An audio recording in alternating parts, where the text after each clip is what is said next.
Hello বন্ধুরা, আজকে আমরা চলে আসছি সোনারগাঁ পানাম সিটিতে। স্বাগতম। দেখতে চলেছি সোনারগাঁর নতুন ব্লগ। চলুন শুরু করা যাক। সোনারগাঁর ভিতরে ঢুকতে গেলে টিকিট কাউন্টার থেকে 50 টাকা দিয়ে টিকিট ক্রয় করে সোনারগাঁর ভিতরে ঢুকতে হবে। ঢুকে আমরা প্রথমে দেখলাম গরুর গাড়ি। সোনারগাঁতে বাংলা শুভ নববর্ষ উপলক্ষে বসেছিল 3 দিন ব্যাপী মেলা। আমরা গিয়েছিলাম মেলাতে দেখতে। এখানে বাপ্পি আছে, বাপ্পি ছবি তুলতে ব্যস্ত। এখানে ফটোগ্রাফার আছে নুর ইসলাম। তো আমরা এখন সোনারগাঁর ভিতরে যাচ্ছি। মেলাকে কেন্দ্র করে সোনারগাঁয়ে আজকে উৎসব মুখর পরিবেশ ও লোকসমাগমে ভরপুর ছিল। এপাশে আমরা দেখছি ছোট বাচ্চাদের বিভিন্ন ধরনের ঘরবন্দি খেলার আয়োজন করা হয়েছে, এছাড়াও অন্য খেলারও আয়োজন হয়েছে। তো চলুন বন্ধুরা, মেলার ভিতর থেকে ঘুরে আসা যাক। শুভ নববর্ষ 1432 উপলক্ষে অপরূপ সৌন্দর্যে সেজেছে সোনারগাঁ। তার এই একাংশ আমরা আমাদের ভিডিওর মাধ্যমে তুলে ধরার চেষ্টা করেছি। বাপ্পি এদিকে আসো, ক্ষুধার্ত বাঘ হা করে দাঁড়িয়ে আছে।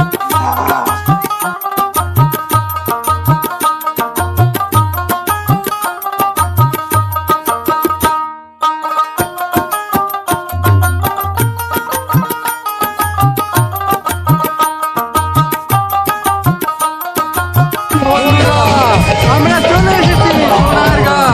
এখন আমরা যাচ্ছি নাগরদোলাতে। চলুন দেখা যাক নাগরদোলা কেমনে ঘুরে। মেলায় এসে ছেলেটা নতুন চাকরি পেল। নতুন চাকরি পেয়ে তোমার অনুভূতি কেমন? আমি বড়লোক হয়ে যাবো এই চর্কি ঘুরিয়ে। আসুন ভাই, 5 টাকা 5 টাকা 5 টাকা।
ছবি তোলার জন্য পারফেক্ট জোন।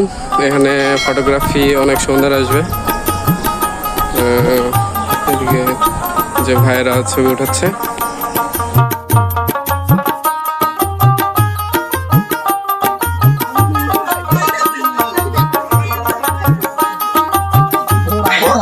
বাপি, এটা বাঘ না কুত্তা না বিড়াল? ঘোড়া।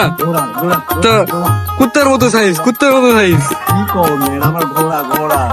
এটা তো রয়্যাল বেঙ্গল ঘোড়া।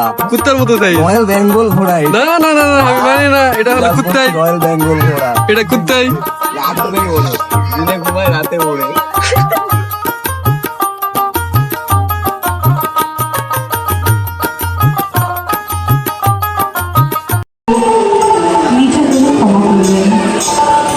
আর আমাদের এই ক্ষুদ্র পরিবেশনা যদি আপনাদের কিঞ্চিত তোলা দেয়।